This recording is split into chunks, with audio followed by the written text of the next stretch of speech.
Hello everyone, we are from Group 2 and we would like to present our discussion about the French Part 2. Before that, I want to introduce the members of the group.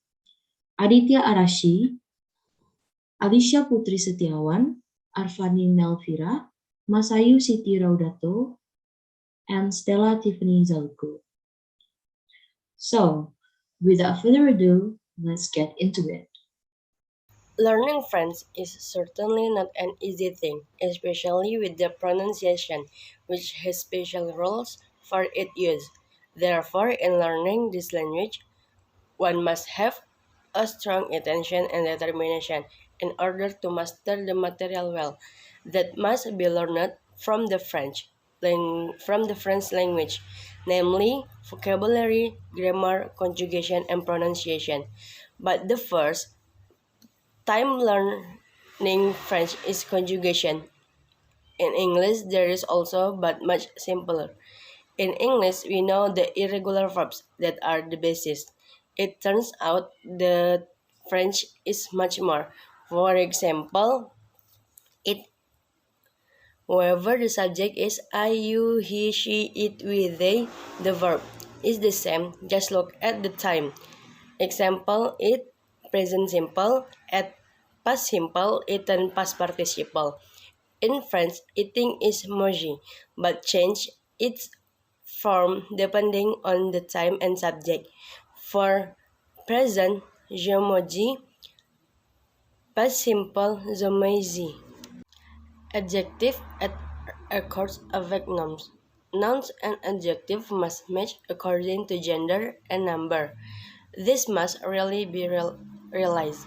In French, every object has a gender. For example, per is door, feminine, table, table, feminine, lamp, feminine, stylo, pen, masculine. Verb conjugation. Learn to change verb according to their subject, time, and context. There are various types of verbs. For example, verb ir, re. As for grammar, it's not difficult. It's just a bit complicated. It requires accuracy. Synonym is a word that has a different form but has the same meaning. From what precedes, we are now in position to understand some, at least, of the differences that have developed in course of time in those cases where two synonyms have survived. One of them native, the other French. The former always is nearer the nation heart than the latter.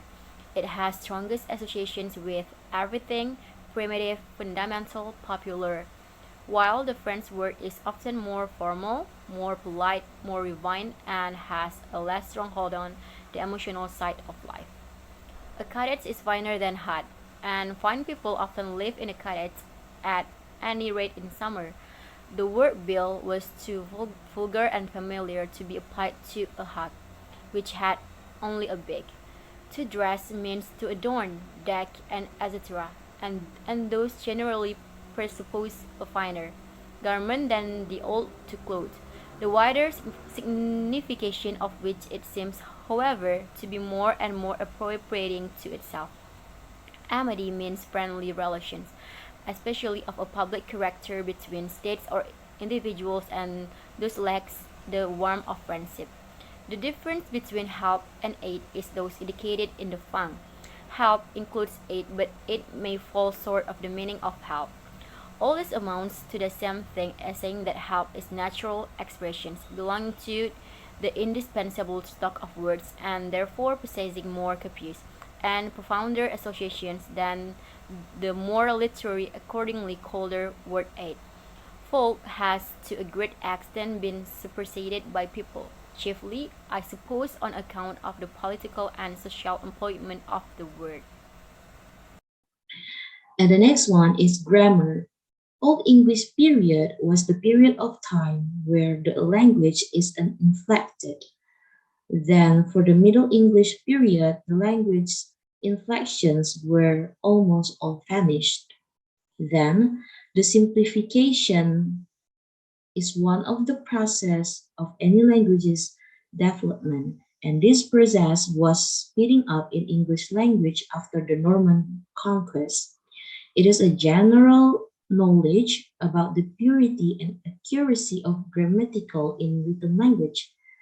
As everyone knows that until about 1200, English was practically a spoken language.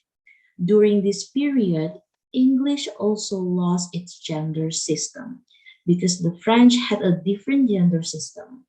It is like masculine in English might have been feminine in French or vice versa.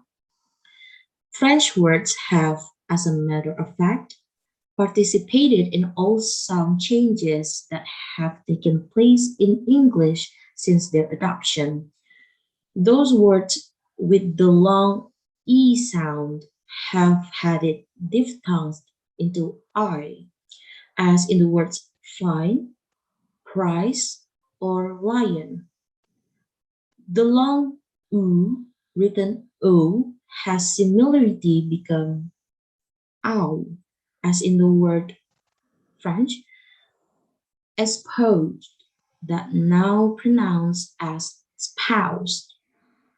Also, English words in English were for centuries accented in the French manner, as shown conclusively by Middle English poetry. Hybridism is a composite word formed of elements from different languages.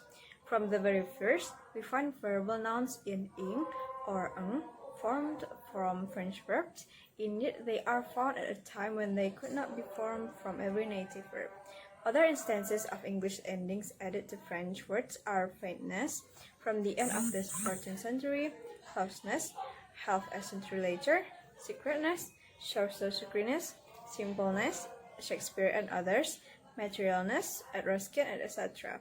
Further, I grab many adjectives in Lee, like courtly, princely, and etc., and of course, innumerable adverbs with the same ending, like family, easily, or nobly, and adjective in full, like beautiful, dutiful, powerful, artful, and less, like in artless, colorless, and nouns in ship, like courtship, companionship, and dom, like in dukedom, martyrdom, and so forth.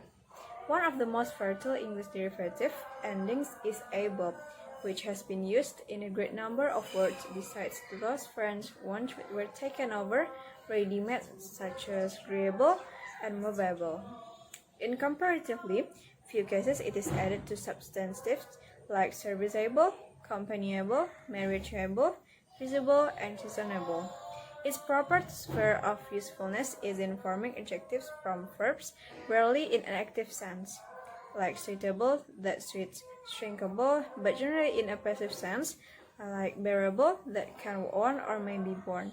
Thus, we have no drinkable, eatable, study, waivable, understandable, and hundred of others, so that everybody has a feeling that he is free to form an adjective of this kind as soon as there is necessity for, or convenience in using it, just as he feels no hesitation in adding ing to any verb, new or old. And of course, no one ever objects to these adjectives or corresponding nouns in ability, because they are hybrids or bastards, any more than one would object to forms like acting or remembering on the same score. All right, thank you. Okay, now let me explain to you uh, about English formations. Then the root century, the aim, the noun as well as the verb is now among the most useful and indispensable words in the English vocabulary, and it has some derivatives such as aimer, aimful, and aimless. But in French, the two verbs from which it originates, esmer, la estimer, and esmir, and interest, while in French interest has been given up, and that of guarantee and guarantee, not to speak of warrant and warranty. The extent to which foreign speech materials have been turned to account is astonishing, as is seen, perhaps most clearly, in the extensive use of the derivative ending "e". This was originally the French participle ending "e" used in a very few cases such apple, "e", "apply", as opposed to "appeller", "e", "appeller nomini", etc., and gradually extended in legal use to words in which such a formation would be prohibited in French by formal as well as syntactical reasons. Vindi is the man to whom something is whole. I home acquis on a fendu quel use. Also referee, lessee, thirsty, etc. Now, these formations are no longer restricted to juridical language, and there seems to be a growing disposition to turn this ending to account as a very convenient manner of forming passive nouns. Goldsmiths and Richardson have lobby. Stern speak of the mortgager, mortgager and mortgage, the jester, the jesty, further the gazy, the one guest at Starry, Edgeworth, Kersey and Logie, Carly, Flirty, Foggy, Wishy, Burgundy, Beatty, Noki, Jockey, Biography, Mesmery, Examine, the collie, our collie, the man we call on, etc. Maybe that's all from me. Thank you, and I give it to moderator back. Thank you. So that's all we've got to say. If you have any questions, you can submit it in our WhatsApp group chat. Thank you for watching.